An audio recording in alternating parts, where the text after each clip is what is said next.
En el invierno de 1531, en el cerro de Tepeyac, situado al norte de la Ciudad de México, Nuestra Señora se apareció varias veces a un humilde indio llamado Juan Diego. 10 años apenas hacía que los españoles habían conquistado esas tierras, cuando el indio convertido Juan Diego, salido del pueblo de Cuatitlán, se encaminaba al templo de Santiago por oír misa que se oficiaba en honor de la Santísima Virgen. Era el 9 de diciembre al alba. Al pasar al pie del cerro de Tepeyac, oyó una música melodiosa y suave que lo detuvo maravillado. Al levantar los ojos, advirtió en aquella altura una especie de brillante nube en cuyo centro refulgía una luz como nunca había visto. Rápidamente subió la cuesta y divisó en medio de aquel resplandor a una bella señora, de la cual se desprendía fulgores que transformaban todas las cosas del monte. Era la Madre de Dios, quien animándolo a acercarse le dijo: Juan Diego, hijo mío, ¿a dónde vas? Y él respondió que a México, a oír misa. Sonrió la señora y agregó: yo soy la Virgen María, Madre de Dios, y es mi deseo que se me edifique aquí un templo donde mostraré mi clemencia y compasión a todos que busquen mi amparo. Aquí escucharé sus ruegos y les daré consuelo. Ahora deberás ir a la Ciudad de México y darás al obispo el encargo refiriendo de todo lo que aquí has visto y oído. Después de postrarse ante ella, tomó el indio el camino de la ciudad. Fui de inmediato a hablar con el obispo Fray Juan de Zumárraga. Escuchó con atención su relato y le encargó que volviese más adelante, que entre tanto él pensaría lo que creyese conveniente. Por el nuevo mandato de la Virgen volvió Juan Diego al día siguiente a repetir el pedido. El obispo le indicó entonces que le trajera con un indicio mediante el cual pudiese acreditarse la verdad de lo que decía. El día 11 tuvo lugar una nueva aparición. Por orden de la Virgen subió el indio a la cumbre del cerro a recoger, según le dijo ella, las rosas que allí encontraría y envolviéndolas en su tilma llevarlas al prelado. Juan Diego sabía que en aquel lugar árido no había flores, sino solo rocas y espinos, pero con gran sorpresa lo halló lleno de rosas en pleno invierno. Tomó la que pudo recoger en su manto y volvió con ellas donde se hallaba la Virgen, quien lo despidió repitiendo el encargo. Con gran regocijo llegó Juan Diego al palacio del obispo y al hallarse en su presencia volvió a decir el pedido de la Virgen y desplegó su capa. Atónito quedó el prelado y los que con él estaban a la vista de las flores, y más aún al ver en la parte interior de la tilma pintada la imagen de Nuestra Señora, tal como él decía haberla visto en aquella cumbre. No se sabe a ciencia cierta cómo, ni por qué medios, ni cuáles materiales puede haber sido impresa esta imagen de Nuestra Señora. Asombra también la conservación del manto de Juan Diego, confeccionado con un hilado de muy poca larga vida, expuesto a lo largo de los siglos a todo tipo de pruebas. La figura misma que representa la imagen de la Inmaculada Concepción es muy armoniosa, sencilla y de clara inspiración bíblica, especialmente escatológica.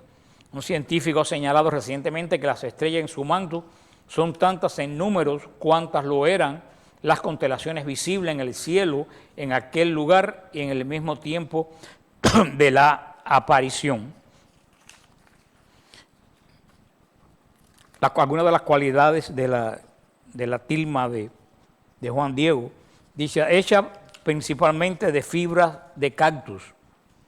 Una tilma es típicamente de muy baja calidad y tiene una superficie áspera, haciéndola muy difícil de usar.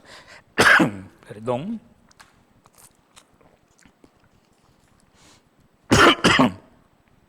Mucho menos pintar sobre ella una imagen que perdurase. Sin embargo, la imagen aún se conserva intacta y los científicos que la han estudiado insisten en que no se usó ninguna técnica previa para adecuar la superficie. A pesar de ser una tela áspera, la superficie es muy suave como la seda. La parte en donde no está la imagen sigue siendo áspera y tosca. Más todavía, los expertos en fotografía infrarrojas que estudiaron la tilma a finales de la década del 70 determinaron que no había trazos de pincel, dando como resultado una imagen que fue plasmada toda al mismo tiempo. Esto, junto a una calidad iridiscente de cambiar ligeramente de colores, dependiendo del ángulo en que una persona la mira, y el hecho de que se determine que la coloración de la imagen no tiene elementos animales o minerales, Los colorantes sintéticos no existían en 1531, genera muchas más preguntas aparentemente incontestables. Es algo verdaderamente asombroso. Una de las primeras cosas que dicen los escépticos sobre la imagen es que de alguna forma tiene que ser una falsificación o un fraude. Pero todas las veces que se hizo un intento de replicar la imagen, la original nunca parece decolorarse, mientras sus duplicados se deterioran en corto tiempo. Miguel Cabrera, artista del siglo XVIII, que produjo 3 de las copias mejor conocidas, una para el arzobispo, una para el papa y una para él, una vez escribió sobre la dificultad de recrear la imagen, incluso sobre las mejores superficies. En 1979, cuando el doctor Philip Callahan, un biofísico de la Universidad de la Florida, estaba analizando la tilma usando tecnología infrarroja, descubrió que el tejido mantiene una temperatura constante entre 36 y 37 grados Celsius, que es la temperatura regular de una persona viva. Cuando el doctor Carlos Fernández del Castillo, médico mexicano, examinó la tilma, encontró una flor de 4 pétalos sobre el vientre de María. Los aztecas llaman a la flor Nahui-Olin, y era el símbolo del sol y de la plenitud. Después de más exámenes, el doctor Fernández del Castillo concluyó que las dimensiones del cuerpo de Nuestra Señora en la imagen eran los de una madre por dar a luz pronto. Finalmente, una de las atribuciones más comunes y descubrimientos reportados es el de los ojos de la Virgen en la imagen. El doctor José Alter Tosman, un oftalmólogo peruano, estudió los ojos de la imagen de la Virgen con una magnificación de 2.500 veces y fue capaz de identificar hasta 13 individuos en ambos ojos en diferentes proporciones, tal como el ojo humano reflejaría a una imagen. Una imagen que parece indestructible. 2 eventos distintos han amenazado la tilma a través de los siglos. Uno de ellos ocurrió en 1785 y otro en 1921. En 1785, un trabajador estaba limpiando el recubrimiento de vidrio cuando accidentalmente derramó solvente de ácido nítrico sobre una gran porción de la imagen. La imagen y el resto de la tilma, que debió haberse corroído casi instantáneamente por el derrame, se autorrestauró con el paso de 30 días y permanece intacta hasta el día de hoy, con solo una pequeña mancha en los lugares donde no está la imagen. En 1921, un activista anticlerical escondió 29 varas de dinamita en un jarrón de rosas y lo puso delante de la imagen dentro de la Basílica de Guadalupe. Cuando la bomba explotó, casi todo, desde el piso y el reclinatorio de mármol, voló. La destrucción alcanzó incluso a ventanas de 150 metros de distancia. El pesado crucifijo de bronce que estaba delante de la imagen, y se puede ver hasta el día de hoy, se dobló totalmente.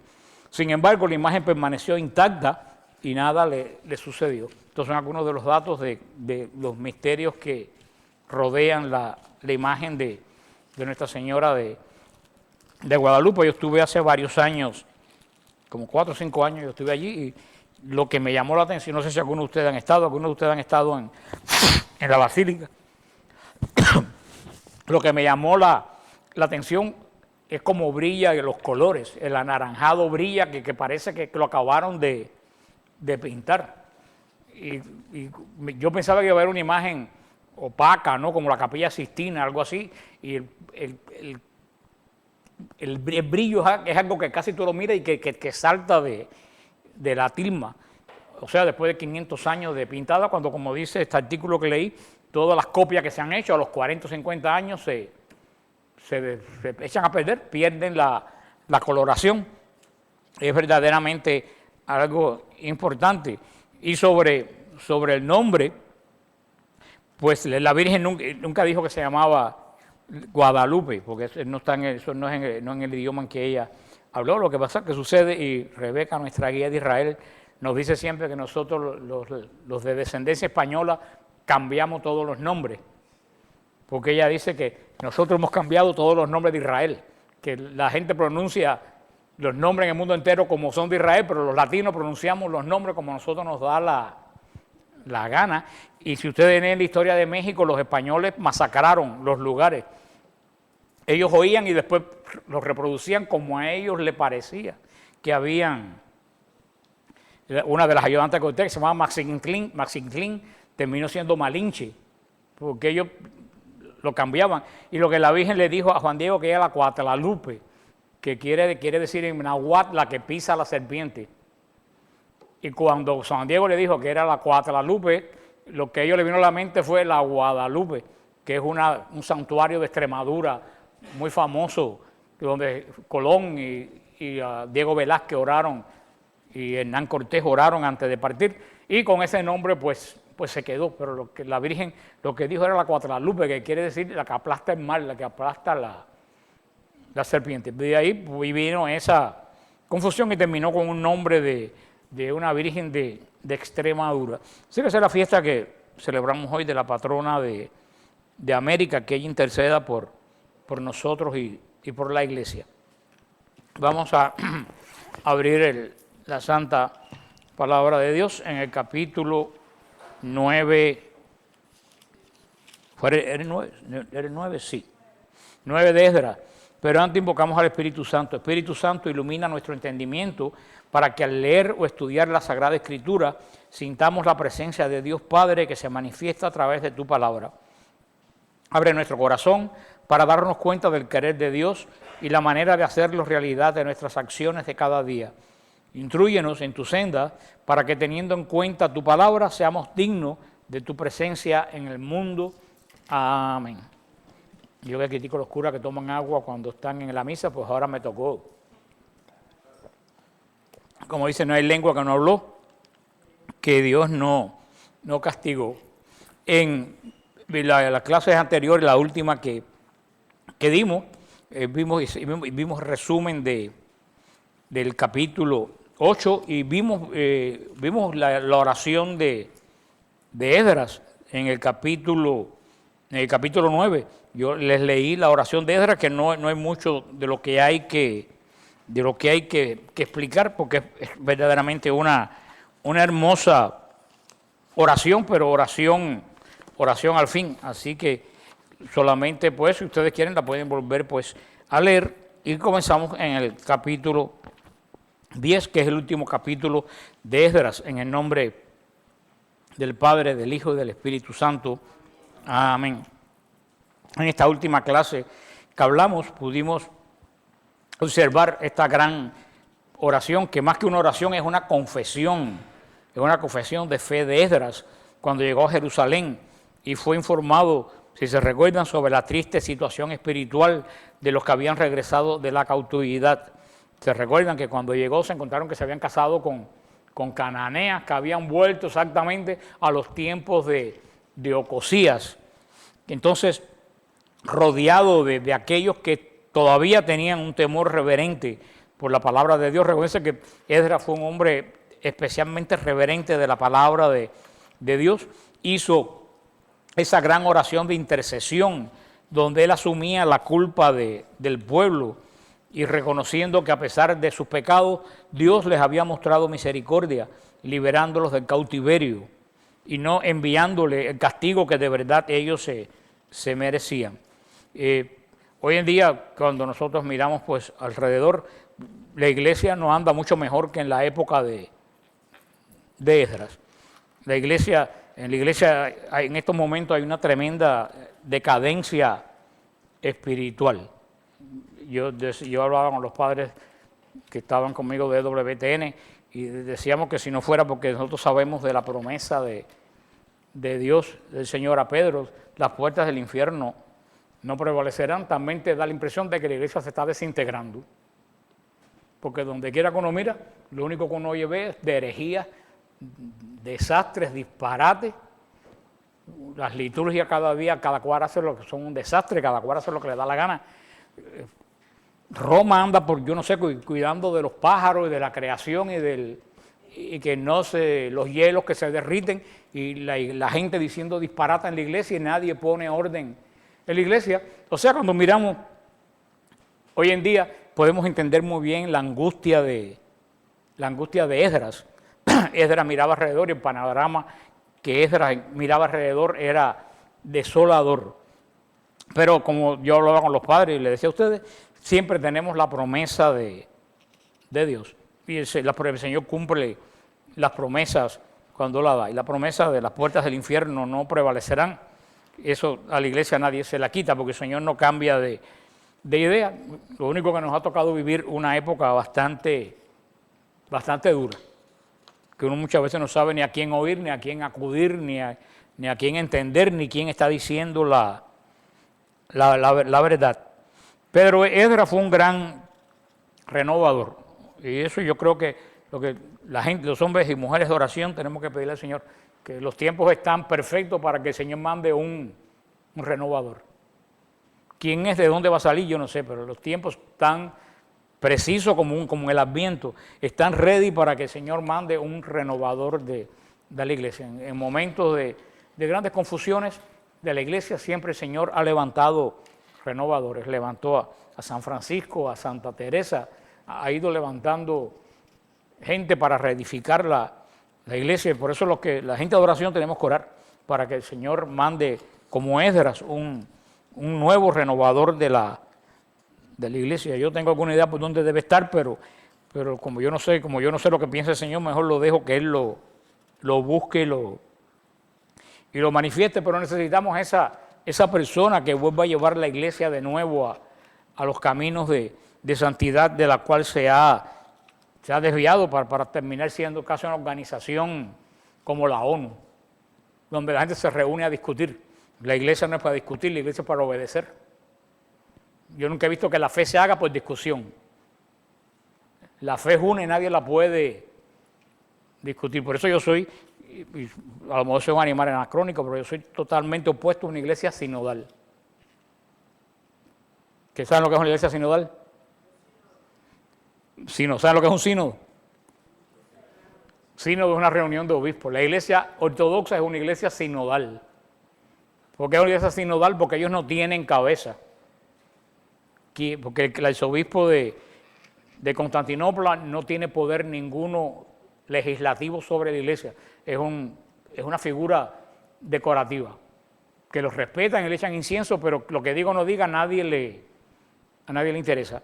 Eso es una iglesia sinodal, que ellos se reúnen y discuten, y de ahí salen. La iglesia católica nunca debe ser una iglesia sinodal, porque el Señor no le dio la promesa a los obispos. ¿A quién le dio el Señor la promesa? A Pedro.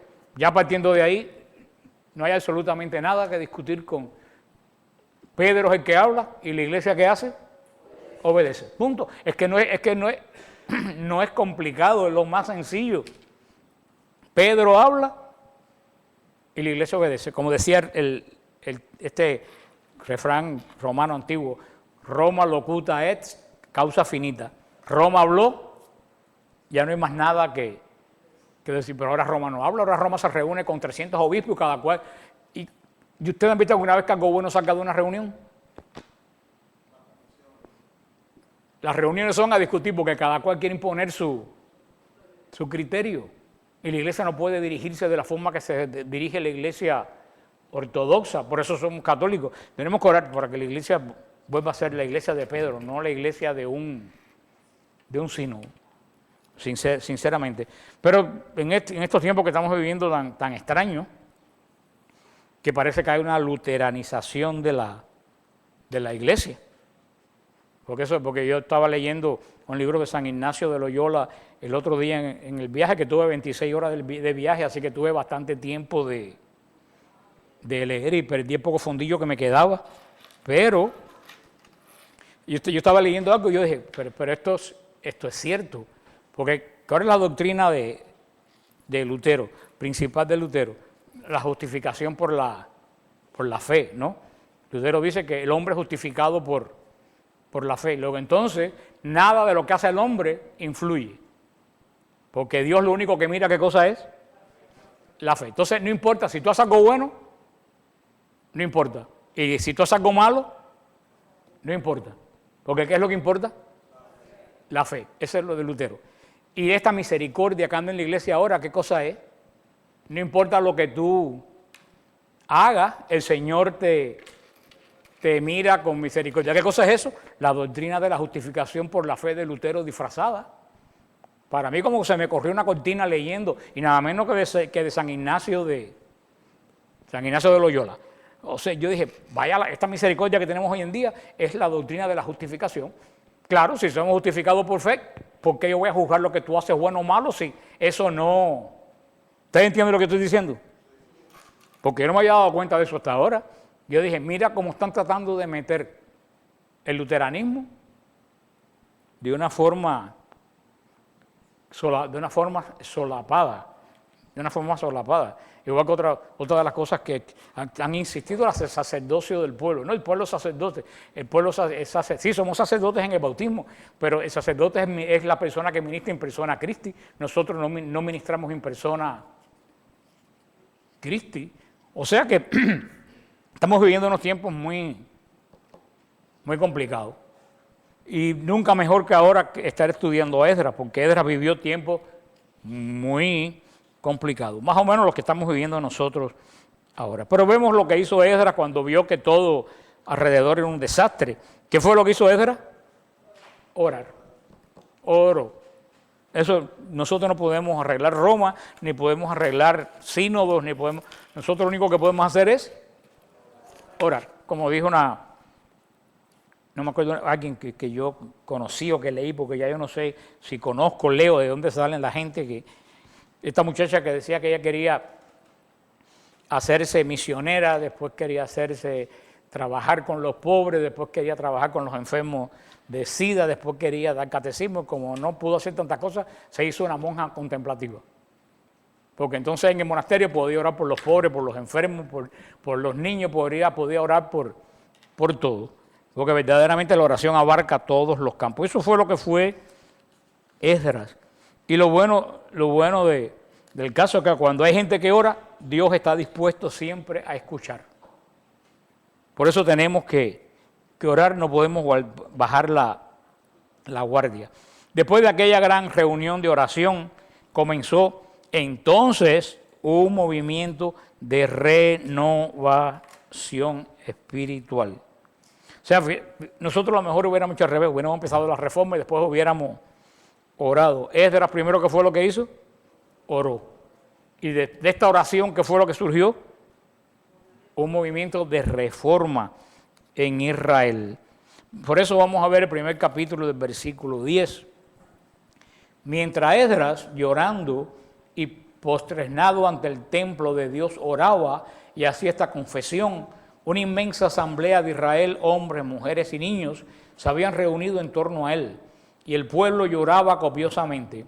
Entonces Zacarías, hijo de Jehiel, de los hijos de Elán, dijo a Esdras: hemos sido rebeldes a nuestro Dios, casándonos con mujeres extranjeras, tomadas de entre la gente del país. Ahora bien, a pesar de ello, todavía hay una esperanza para Israel.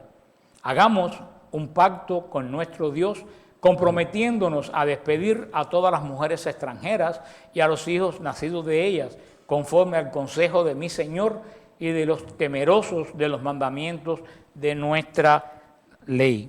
En esta ocasión que estamos viendo, descendió la oración de Esdras. ¿Qué fue lo que llevó a las personas? Las personas que estaban oyendo lo llevó a tener una intensa convicción de pecado.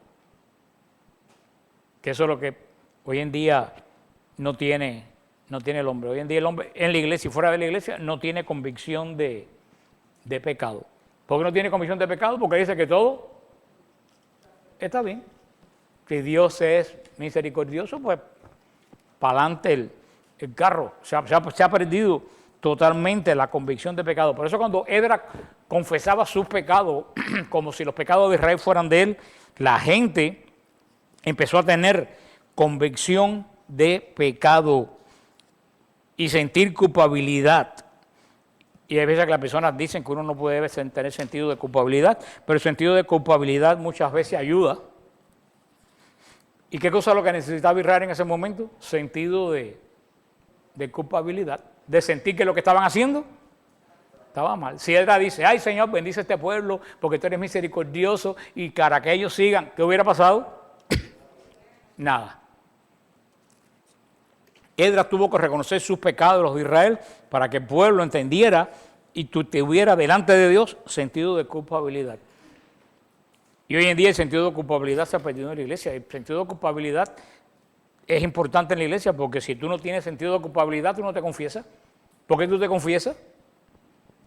Porque tienes sentido de culpabilidad. Si tú no tuvieras sentido de culpabilidad, tú no te confiesas. O sea que el sentido de culpabilidad creado muchas veces es malo, cuando tú creas en otro un sentido de culpabilidad. Pero el sentido de culpabilidad tuyo que sale de ti cuando te das cuenta que tú no estás haciendo lo que Dios quiere, ese es un sentido de culpabilidad que es bueno. Y es lo que ¿y por qué? Y de ese sentido de culpabilidad, ¿qué surge? Secanías se hizo portador de este grupo de personas que reconocieron que tenían pecado y que querían confesarlo. Y le dijo a Esdras, nosotros hemos pecado contra nuestro Dios. Y eso verdaderamente es el primer paso de la conversión, el reconocimiento de que uno está en pecado. Ahora, si tú no tienes conocimiento de que estás en pecado, de que tú te vas a arrepentir. Y hoy en día, en casi todas las predicaciones, que todos los predicadores y los sacerdotes, que es lo primero que tratan de evitar, decir que están en pecado. ¿Para qué? Para que la gente no se sienta mal. ¿Y qué necesita la gente muchas veces? Sentirse mal, para que se dé cuenta que están mal. Ahora, si todo el tiempo es, pues está bien, no hay problema. Como el dinosaurio, I love you y you love me. No hay en el pueblo católico sentido de culpabilidad. La gente hace lo que da la gana y se quedan tan tranquilos y vienen y tan tranquilos como si nada. Y este hombre, Secanías, lo entendió. Nosotros hemos pecado contra nuestro Dios. Y después reconoció que fue pecado. Tomamos a mujeres extranjeras. Porque no solamente tienes que quedarte en el sentido de culpabilidad, tú tienes que ponerte a investigar qué ocasiona el sentido de culpabilidad. Lo dice Carlos, examen de conciencia. Yo quisiera ver cuánta gente hoy en día hace examen de conciencia. Si ni se confiesan, ¿qué examen de conciencia van? Y en el internet hay examen de conciencia muy buenos. Las siervas de los corazones traspasados tienen un examen de conciencia espectacular para la confesión. Pero creo que hoy en día la mitad de la gente se confiesa sin hacer examen de conciencia. Él encontró cuál era el origen del problema.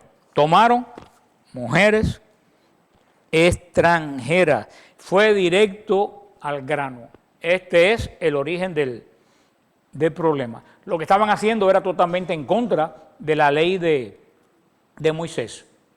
Ellos no habían consultado este asunto con lo que estaba escrito. Ellos lo hicieron y nadie les dijo nada. Ahora, ¿quién se lo presenta a ellos? Esdras. ¿Y se lo presenta por medio de qué? De una oración. De una oración donde él va mencionando los pecados que se le pueden hacer al Señor. Ahora, en el versículo 3, hubieron otras personas que se unieron a esta confesión y tuvieron ese temor reverente ante el mandamiento de Dios que ellos habían violado. Es decir, que ellos no solo no leyeron la palabra de Dios, sino que no dejaron que la palabra de Dios, al no conocerla, se abriera camino en sus corazones. Por eso que cuando la oyen hay un grupo, no todo el mundo, porque como yo le dije, Dios no trabaja con masa, Dios trabaja con un pequeño grupo. Y fíjate que ellos no trataron de dar explicaciones. Ellos fueron al grano. ¿Qué dijeron? Pecamos. ¿Y en qué pecamos? Tomamos mujeres extranjeras. No empezaron a decir, bueno, la verdad que las mujeres estaban escasas y que como no había tantas mujeres, entonces no nos quedó. ¿Qué cosa es eso? Autojustificación. Que es lo que siempre el pecador busca delante de Dios. Autojustificarte. No, es que mira que mi esposa no me comprende o que en la iglesia en el grupo, en la iglesia no me entendían y entonces no me llamaban y no me... Eso es ir directamente a cuál es el origen del pecado. No dieron explicaciones no dieron explicaciones racionales, ni excusas, ni ocultaron nada. Sencillamente se presentaron y confesaron su pecado. Quebraron la ley de Dios. Y dice el versículo 4, levántate, que este asunto te incumbe a ti. Nosotros estaremos a tu lado, ánimo y manos a la obra. Entonces Esdras se levantó e hizo jurar a los jefes de los sacerdotes, de los levitas y a todo Israel que harían conforme a lo dicho el 3 me faltó, que si hagamos un pacto con nuestro Dios, comprometiéndonos a despedir a toda mujer extranjera y a los hijos nacidos de ella conforme al consejo del Señor y de los temerosos de los mandamientos de nuestro Dios. Hágase según la ley. Hoy en día a los ojos de nosotros esto puede parecer muy duro, ¿no? Votar a las mujeres extranjeras y a los hijos. Pero tiene que ver en el estado que estaba Israel. ¿En qué estado estaba Israel? ¿Israel dónde había estado? En el destierro. Lo habían perdido absolutamente todo. ¿Por culpa de qué? De la idolatría. ¿Y quién metió la idolatría en Israel? Las mujeres extranjeras. Y no solo las mujeres extranjeras, los hijos. Porque esos niños chiquititos, los hijos o Cosías y todo eso, en un momento fue un niño de 6, 7 años, de lo más bonito. Pero ¿qué pasó Cosías según creció? Siguió los pasos de ¿quién? De su madre, lo que la madre, porque a la larga la madre es la que lleva la instrucción religiosa del hijo, porque hay quien está más tiempo con los hijos. Por eso hay que entender, Israel ahora está en un grave peligro. Israel ha regresado un pequeño grupo, rodeado de cananeos. Israel tiene una opción, o se radicaliza o perece. No hay más ninguno, no hay más ninguno. Y ahí está en juego la salvación de toda la nación. Si dejan a esas mujeres y dejan a los niños, dentro de 20 años que van a tener el mismo problema, la idolatría dentro de Israel. Muchas veces, y yo cuando en este programa quizá ahora yo lo explicaba, muchas veces el cristianismo radical, y eso es lo que dice en el Sermón del Monte: si tu brazo te escandaliza, córtatelo. Más radical que eso yo no lo he visto en el mundo.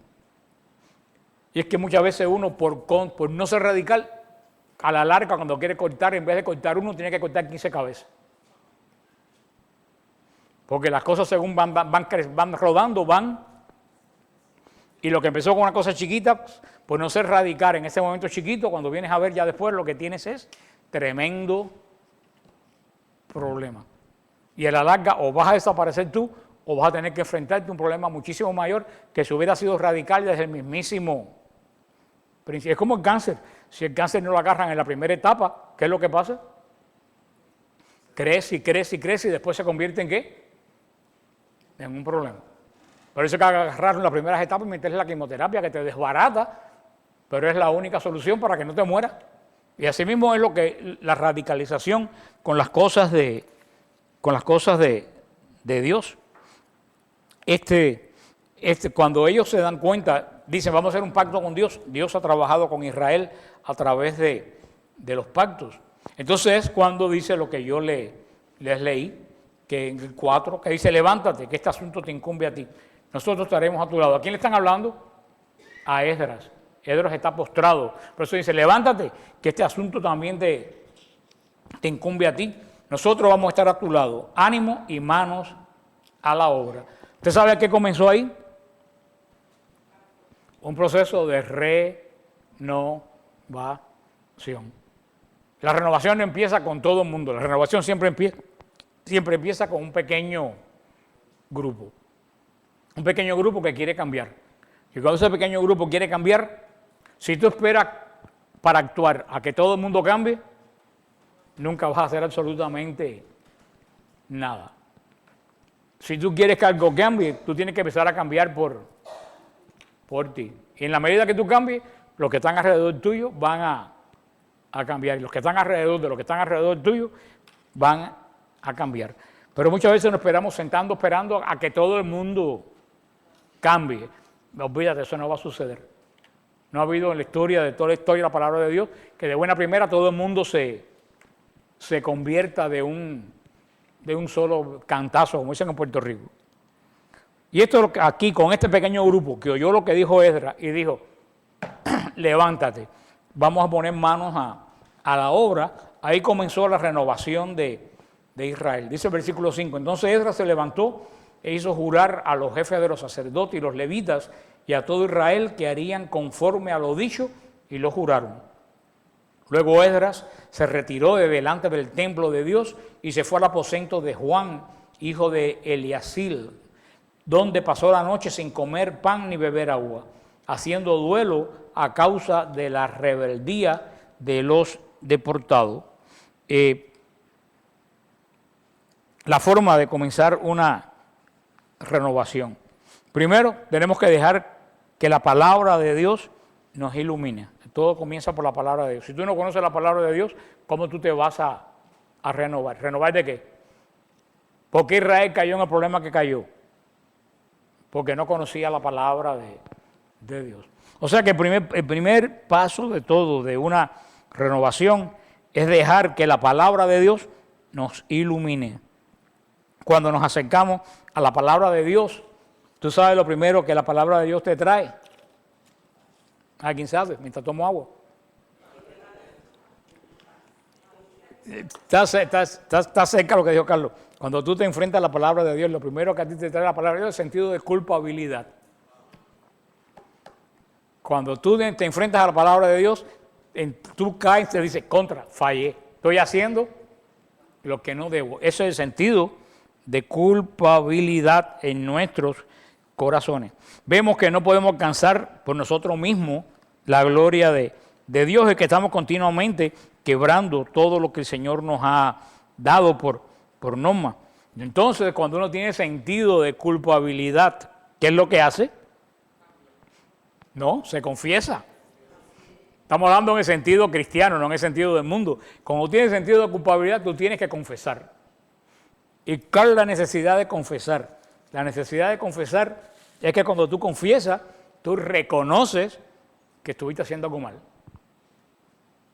Parece que no, pero la confesión es un reconocimiento. Yo estoy mal. Reconozco que estoy mal. Entonces, cuando tú te confiesas, ¿qué es lo que surge? El arrepentimiento. El arrepentimiento. Y entonces, cuando pasa todo este proceso, ¿qué es lo que, del arrepentimiento? ¿Qué es lo que comienza en tu vida? Una renovación. O sea que no primero te renova y después te confiesa. Esto es un paso. ¿Cuál es el primero? Conocer la palabra de Dios. ¿Y la palabra de Dios a qué te lleva? Al complejo de culpa. ¿Te lleva a qué? Al sentido de culpabilidad, convicción de culpabilidad. Y eso te lleva a qué? A la confesión, porque sabes que estás mal. Y después de la confesión, ¿qué es lo que viene? El arrepentimiento. Y cuando ya tú te arrepientes, comienza una renovación. Porque si tú te arrepientes, tienes que cambiar lo que está mal.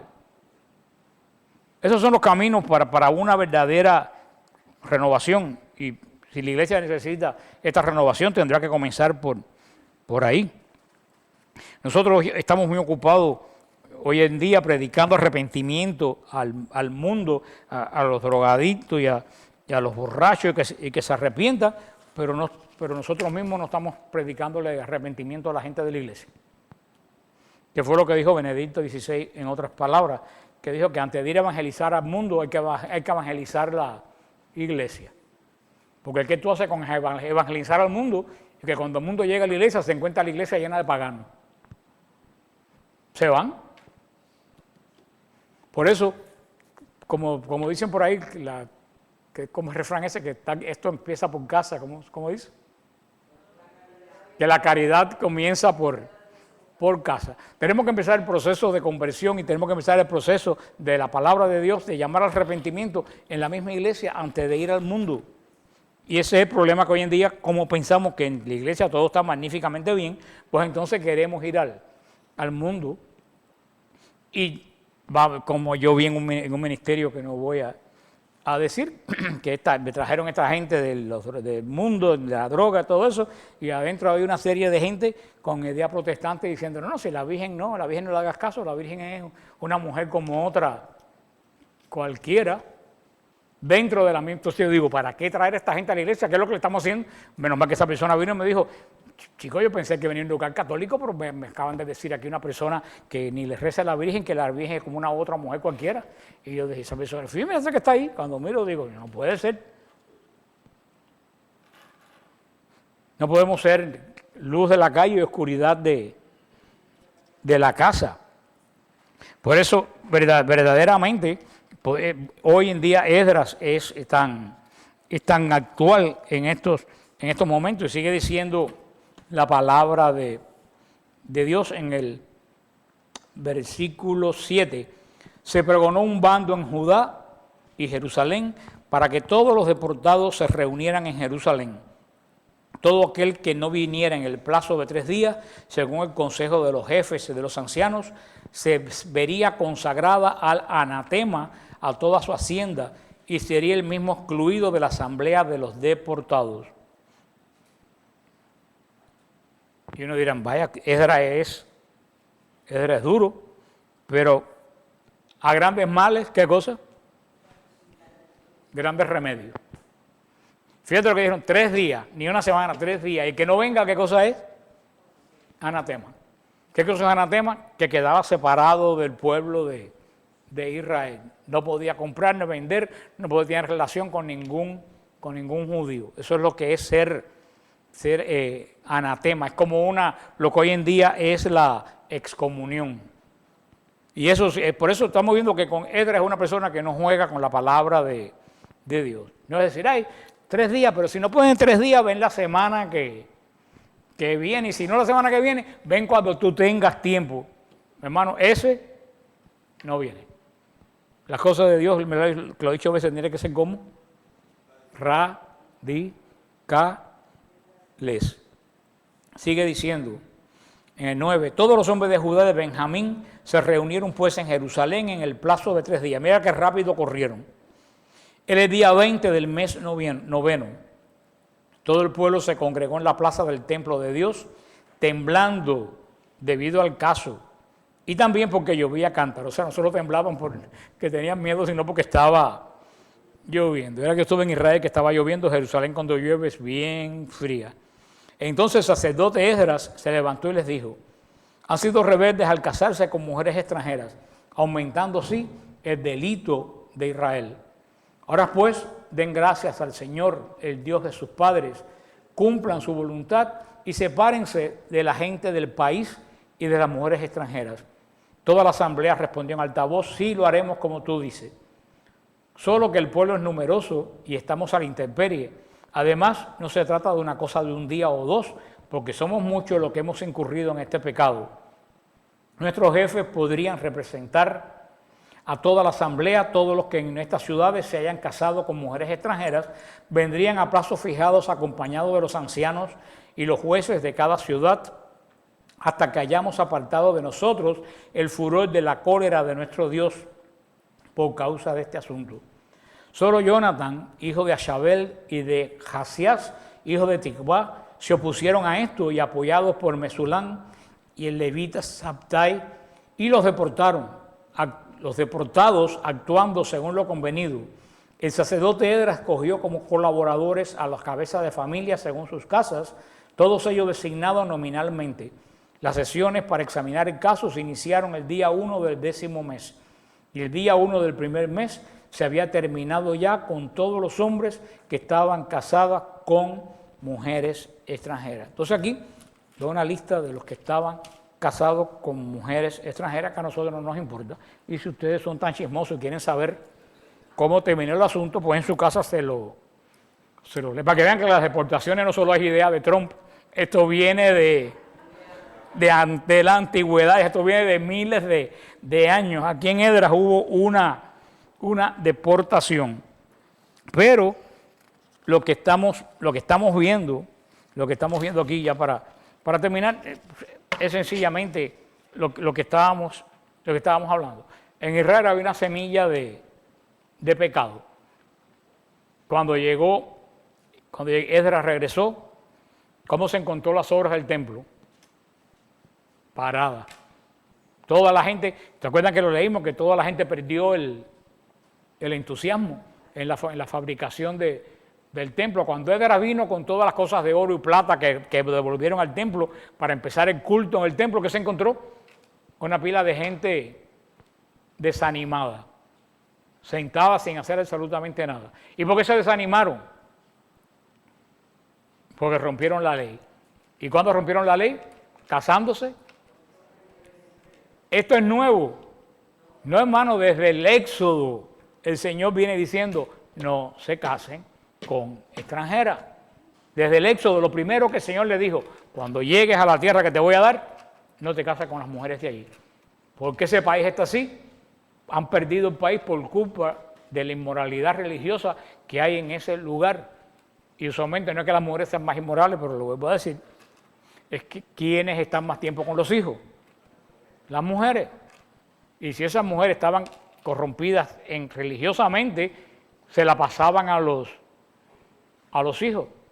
Hoy en día todo el mundo trabaja, hoy en día los hijos se salvan como pueden y por el lugar que encuentren, pero en ese momento la mujer era la encargada de la educación continua, como hace 40 o 50 años de los niños. Por eso el Señor le dijo, eso no era, si había algo que no es nuevo en Israel, es que ellos no se podían casar con gente de otras tribus. Eso es el ABCD de Israel. Pero aparentemente ellos se lo olvidaron, como pasa con católicos. Cada rato que me escriben, ay, pero qué pobrecito, el padre fulano se enamoró y quiere que el Papa lo deje casarse. Y yo digo, mira, hay una cosa que yo sé desde que tengo 5 años, que los curas no se casan y que la iglesia no da divorcio. ¿Hay que ir al catecismo para saber eso? Todo el mundo y sus tías sabe que los curas no se casan y que la iglesia no da divorcio. Entonces después viene, porque el Papa dé permiso para que el padre que se enamoró. Mira, si pensaba que se enamorara, ¿qué es lo que tenía que haber hecho? No sé, es sacerdote. Y con lo del divorcio, ¿sabes? No, porque la iglesia es mala porque no me quiere dar el divorcio. Pero cuando tú te casaste, tú no sabías que la iglesia no da divorcio. Porque ¿qué es lo que uno dice delante del altar? Hasta que me divorcie. Hasta que la muerte nos separe. ¿Cómo tú vienes ahora a decir que por qué la iglesia es tan mala y no te da divorcio? Mira, no estuvieras casado por la iglesia. Tú asumiste un compromiso. Quien falló no es la iglesia, por el motivo que sea. Pero la iglesia no falló. ¿Quién fue quien falló? El matrimonio, por el motivo que sea, con razones o sin razones. Pero a mí me escriben constantemente que terminan echándole la culpa ¿a quién? A la iglesia. Como si fuera nuevo que los curas no se casan, o como si fuera nuevo que la iglesia no da divorcio. Eso es algo que hasta la gente que no son católicos lo sabe. En Israel es algo que todo el mundo sabía, que no se podían casar con mujeres extranjeras. Pero como no estaban como ovejas sin pastor, vinieron a trabajar, los que conocían la palabra de Dios no habían venido con ellos. ¿Qué hicieron? Lo mismo que habían hecho sus padres, se casaron con mujeres extranjeras y se paralizó el templo y cuando llegó Esdras se encontró que todo estaba más o menos igual que en la época de la deportación, que en la época de Ocosías. O sea que habían estado 70 años en el destierro por gusto. Entonces fue cuando Esdras, en vez de formar un pleito, ¿qué es lo que hizo? Esta gran oración, que unos cuantos oyeron, se dieron cuenta del mal que habían hecho, confesaron su pecado porque encontraron el pecado. Y eso se lo dije la otra vez, eso lo dijo Padre Rafael durante todo el viaje que hicimos a Francia. Y yo se lo dije, porque la frase es magnífica, que yo no sé de quién la dijo, porque no es de él, que el pecado que no se asume no se redime. Se lo digo de nuevo, pecado que no se asume no se redime. Para que un pecado tuyo tú lo redimas, ¿qué tienes que hacerlo? Tienes que asumirlo, tengo este problema. Entonces cuando tú sabes que tienes ese problema, tú se lo presentas a Dios, ora por eso, te confiesas y tratas de solucionarlo. Pero si tú no encuentras el problema, tú no lo puedes redimir. ¿Y qué está pasando hoy en día? Que no le estamos señalando al pueblo de Dios el problema. No le estamos señalando el problema. Y de ahí comenzó esta renovación de Israel, hicieron este comité, pues, ya la gente que se tuvieron que se separar, y así, ya la semana que viene, comenzamos el libro de Nehemías, que es la continuación de Esdras, el gran libro de Nehemías. Estamos ya en la fase de la reconstrucción de Israel, porque la renovación llevó a una reconstrucción. No hay reconstrucción si primero no hay renovación. Para que haya una reconstrucción, tiene que haber una renovación, porque si no hay una renovación, lo que vas a construir, lo vas a construir tan mal como lo que tenías antes. Y ahora, con esta renovación, comienza la reconstrucción de Israel con Nehemías, que lo veremos la semana que viene. Así que ya tenemos confirmado para el viaje de Israel, el padre Rafael va a ir con nosotros a Jordania, Israel, va a ser el director espiritual de la peregrinación, ya lo estamos anunciando. Ya pasó, y gracias a Dios, personas que ya están. Y créanme que una peregrinación con el padre Rafael se aprende cantidad, porque todo el viaje aprovecha las distancias para poder dar algún tipo de retiro. No, yo aprovecho las distancias para dormir. Así que ya Mildred tiene pues ya los datos para los que deseen ir a Israel o que le avisen a las personas que ustedes conocen. Ya el retiro, nos vamos el viernes y el retiro está completo, está más que completo, está sobre completo. Así que nosotros oraremos por ustedes y oren ustedes por nosotros para que este retiro sea de crecimiento, y oren por el monasterio de San Lío también, que ahora tienen 3 novicios nuevos, más así, ya tienen como 4 novicios, ahí unos entran, otros salen, nadie. Yo dije, mira, ellos sabrán allá adentro qué cosa es lo que tienen formado, porque nosotros solamente conocemos la parte de afuera, no conocemos la parte de adentro, así que tenemos que orar por ellos. Así que nada, vamos a hacer